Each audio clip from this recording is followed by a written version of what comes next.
Hello दोस्तों, आज के इस वीडियो में अनुपात और समानुपात का आय और व्यय पर आधारित प्रश्नों को देखेंगे। तो वीडियो को अंत तक जरूर देखिएगा, बहुत ही मजा आने वाला। तो चलिए प्रश्न की ओर चलते हैं। देखिए प्रश्न है, एक व्यक्ति की आय और व्यय का अनुपात ये दिया गया है। यदि उस व्यक्ति की आय 27,000 है तो उसकी बचत राशि ज्ञात कीजिए। ध्यान से समझिए, यहाँ पर जो ये आंकड़ा दिया गया है 27,000, ये क्या है? व्यक्ति का आय है, तो इसे ऊपर में रखिए 27,000। अब देखिए हमें क्या निकालना है? बचत राशि निकालना है, ठीक। और ये आंकड़ा जो दिया गया है व्यक्ति का आय है, तो यहाँ पर देखिए व्यक्ति का आय पहले लिखा है, तो इस 9 से पहले क्या करना है? भाग देना है। और हमें निकालना है बचत राशि। तो देखिए आय का अनुपात 9 है और व्यय का अनुपात 5 है, तो 9 में से 5 घटा लेंगे तो ये बचत का आ जाएगा। तो इस 4 से और यह बचत आ जाएगा। देखिए 9 51, 9 तिया 27 और 3 जीरो, तो 3,000 गुने 4, तो 12,000 आपका बचत हो जाएगा। ये आपका सी आंसर होगा। चलिए अगले प्रश्न की ओर चलते हैं। देखिए ए के वेतन और बी के वेतन का अनुपात ये दिया गया है। कह रहा है कि ए के वेतन में 10% की वृद्धि और बी के वेतन में 20% की वृद्धि होती है। अब ए और बी का वेतन का अनुपात निकालना है। ए का वेतन पहले कितना है वह देखिए, ए का वेतन है 4, तो यहाँ पर 4 रखिए। और बी का वेतन कितना है? यहाँ पर देखिए अनुपात में 5, तो यहाँ पर 5 रखिए।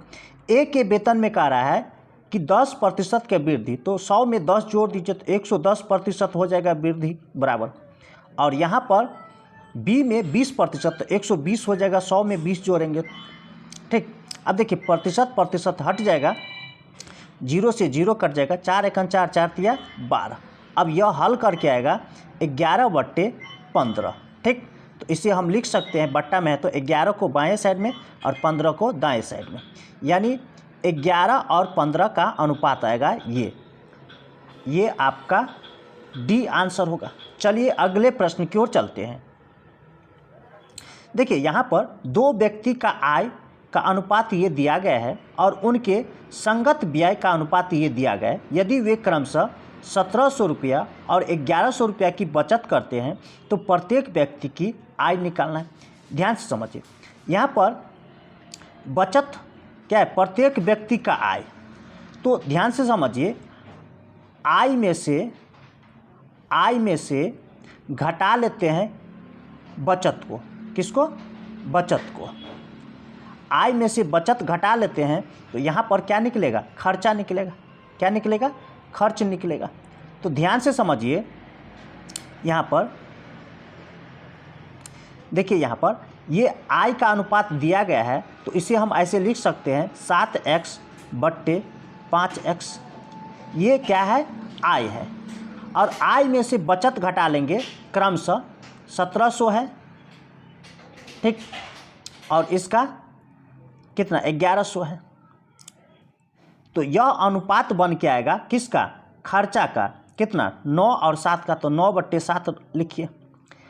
अब देखिए इस पूरे को 7 से ऐसे तिरछा गुना करेंगे, ठीक। तो यहाँ पर हो जाएगा, देखिए 7 सत्ते 49x माइनस ये 17 सत्ते 119 और 2 जीरो है बराबर।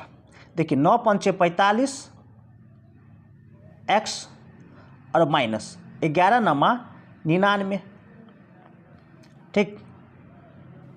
11 नमा 99। देखिए ये इधर आएगा तो 49 में से 45 घटेगा तो 4x बराबर, और ये इधर आएगा तो ये प्लस हो जाएगा, तो इसमें से ये 99 घट जाएगा, तो यहाँ पर ये हो जाएगा कितना? देखिए 2 जीरो 2 जीरो, 9 में से 9 घटेगा तो 0, 11 में से 9 घटेगा तो 2। देखिए 4 एकन 4, 4 पंचे 20, 2 जीरो, यानी x का मान कितना आया? 500।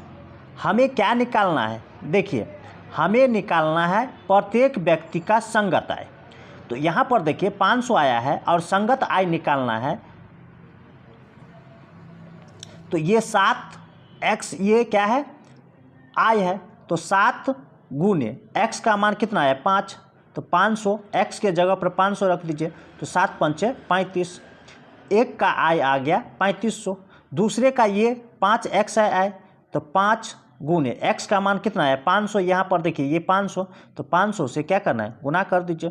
तो ये 2500, यानी एक का आय आया 3500, एक का 2500। ये आपका डी आंसर होगा। चलिए अगले प्रश्न की ओर चलते हैं।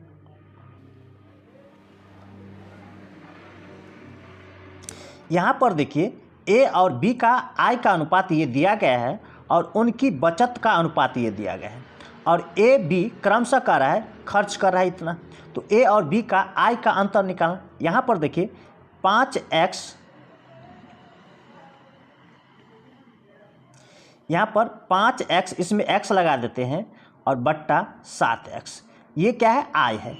आय में से खर्च घटा लेंगे, आय में से खर्च घटा लेंगे तो बचत आएगा। ठीक, तो यहाँ पर देखिए 35 40 घटा लेते हैं, 35 40 0, यानी 35,400 घटा लिए हैं।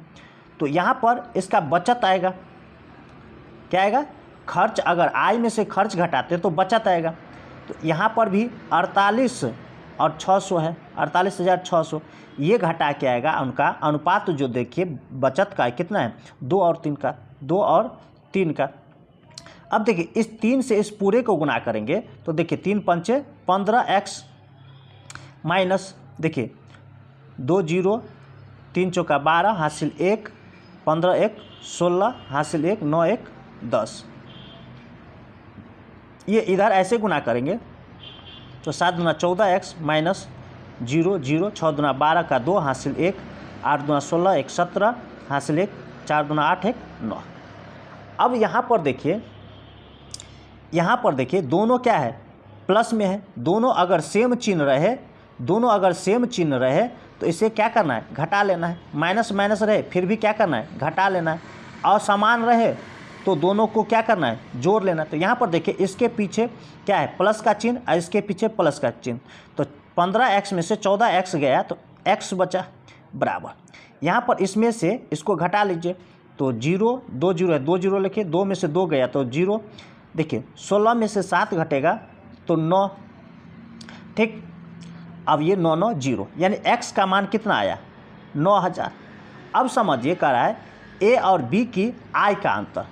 अब देखिए ये 5x है ए का आय, ये 5x है किसका, ए का आय, और 7x है बी का आय।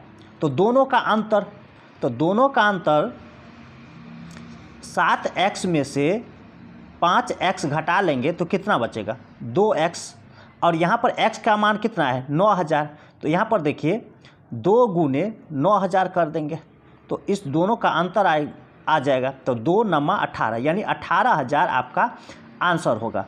ये आपका ए आंसर होगा। चलिए अगले प्रश्न की ओर चलते हैं। यहाँ पर देखिए किरण की बचत और व्यय का अनुपात ये दिया गया है और उसकी मासिक आय ये 1,80,000 दिया गया है। बचत को म्यूचुअल फंड और इक्विटी के बीच ये अनुपात के रूप में विभाजित किया गया है। म्यूचुअल फंड के रूप में कितनी धनराशि बचत करती है ये निकालना। अब देखिए इसका जो आय जो है ये है, तो आय यहाँ पर रखिए, टोटल आय 1,80,000। ठीक, अब देखिए ये टोटल आय है तो यहाँ पर देखिए बचत ये और ये व्यय है, तो इस दोनों को जोड़ लेंगे तो आय निकल जाएगा। तो 7 और 13 तो 20, इसका अनुपात को जोड़ लीजिए तो ये आय निकल गया। हमें क्या निकालना है, यहाँ पर ये ध्यान रखिए, हमें बचत निकालना है। क्या निकालना है, बचत। तो पहले 7 से क्या करना है, गुना कर दीजिए तो बचत निकल जाएगा। यानी जो निकालना रहता है उससे गुना करना पड़ता है। देखिए ये 0 से 0 कट जाएगा, 2 9 18 3 0। ठीक, तो 9 7 63, यानी 63,000 वह बचत कर रहा है। अब समझिए इस बचत में ये 63,000 बचत है। ठीक, तो इस बचत में देखिए यह कह रहा है कि म्यूचुअल फंड में 4 और ये इक्विटी में 3, ये अनुपात दिया गया है। तो म्यूचुअल फंड में हमें निकालना है, तो पहले ये टोटल बचत है, तो 4 और 3 को जोड़ लीजिए।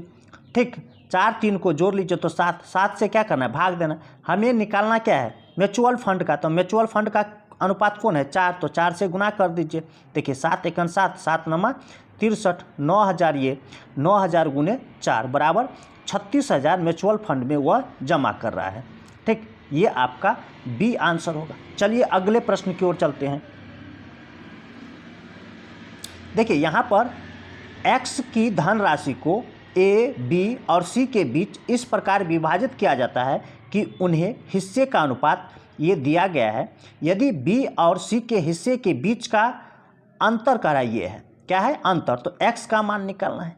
अब देखिए ये 5,940 रुपया किसका अंतर है, बी और सी का। तो यहाँ पर देखिए 5 और 3 का अंतर लीजिए, ये अंतर है तो अंतर लेना है। तो 5 में से 3 घटे तो 2। हमें क्या निकालना है, यहाँ पर देखिए x का मान यानी टोटल धन निकालना है। तो इस तीनों को जोड़ लीजिए, 5 3 8, 8 और 2 10, 10 से क्या करना है, गुना कर दीजिए। ठीक, तो देखिए 2 से काटेंगे, 2 दूना 4, 2 नमा 18, 2 सत्ते 14, 1 0। अब इस दोनों को गुना कर दीजिए तो 29,700 आपका आंसर हो जाएगा। ये आपका डी आंसर होगा। चलिए अगले प्रश्न की ओर चलते हैं। देखिए ए की आय बी की आय से 15% अधिक है और बी की आय सी की आय से 20% कम है, तो ए, बी और सी की क्रमशः आय का अनुपात निकालना है। देखिए यहाँ पर प्रश्न में कह रहा है कि ए का आय बी के आय से 15% अधिक है, तो बी से तो 100 में 15 जोड़ दीजिए, तो 115% हटाएंगे, नीचे में 100 आ जाएगा। देखिए 20 से काटेंगे, 20 से नहीं 5 से, 5 दूना 10, 5 तिया 15, 5 से ये 20, यानी ए और बी का अनुपात निकल के आएगा यहाँ पर 23 और 20 का। ये याद रखिए, यहाँ पर ए और बी का अनुपात कितना, 23 और 20 का। अब यहाँ पर समझिए फिर बी की आय, तो बी की आय कह रहा है सी से 20% कम है, तो यहाँ पर 100 में 20 कम कर लीजिए, तो 100 में से 20 कम करेंगे तो 80%, तो यहाँ पर 100 हो जाएगा, प्रतिशत हटाएंगे तो देखिए 20 चौक 80, 20 पंचे 100, यानी बी और सी का अनुपात आया 4/5। यहाँ पर लिख लीजिए बी और सी का अनुपात 4/5, यानी 4-5 का अनुपात हुआ। ठीक, देखिए इसे 4 और 5 अनुपात को 4/5 भी लिख सकते हैं, इसलिए 4/5 को 4-5 का अनुपात भी पढ़ सकते हैं। ठीक,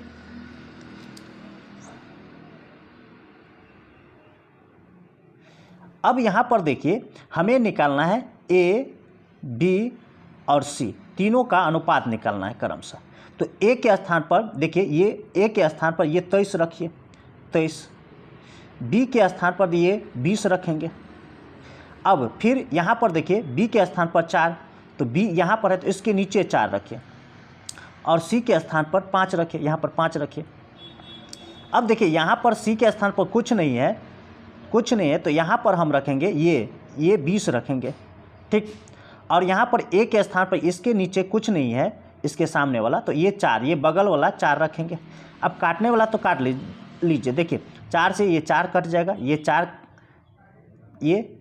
कट जाएगा, ये 4 कट जाएगा, 4 पंचे 20। अब इसे ऐसे गुना कीजिए तो ये देखिए हो जाएगा, देखिए 23 गुने 1 तो 23 अनुपात, 20 गुने 1 तो 20 अनुपात, 5 गुने 5 तो 25। ये आपका अनुपात में आया ए बी सी का अनुपात 23 20 25,